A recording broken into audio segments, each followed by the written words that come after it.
এরই পাশাপাশি এবার দেখাবো কৃষ্ণনগরের পুজো। হোমকুণ্ড প্রজ্বলনের মধ্য দিয়ে শুভ সূচনা হলো নদিয়ার মহারাজা কৃষ্ণচন্দ্রের রাজবাড়ি প্রাঙ্গণে দেবী দুর্গার আরাধনা। শাক্ত মতে প্রাচীন ধর্মীয় রীতিনীতিকে বজায় রেখে প্রতিপদ থেকেই কৃষ্ণনগরে নদিয়ার মহারাজা কৃষ্ণচন্দ্রের রাজবাড়ি প্রাঙ্গণে শুরু হলো দেবী দুর্গার আরাধনা।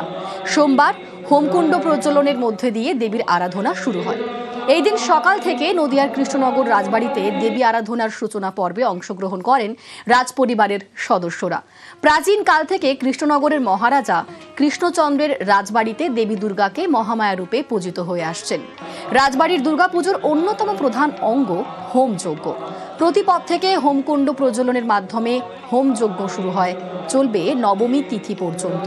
এছাড়াও প্রাচীন রীতি মেনে সপ্তমীর দিন 7 রকম, অষ্টমীর দিন 8 রকম ও নবমীর দিন 9 রকম পদের উপকরণ সাজিয়ে মাকে ভোগ নিবেদন করা হয়।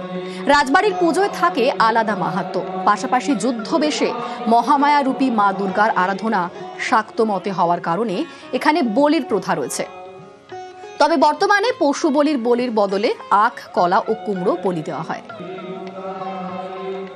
এটা বহু পুরনো পুজো এবং মহারাজা কৃষ্ণচন্দ্র এই পুজোটিকে মহোৎসব করেছেন বাঙালির জন্যে, এবং সেই থেকে বাঙালির এটা একটা সামাজিক বা ধর্মীয় বিরাট অনুষ্ঠান।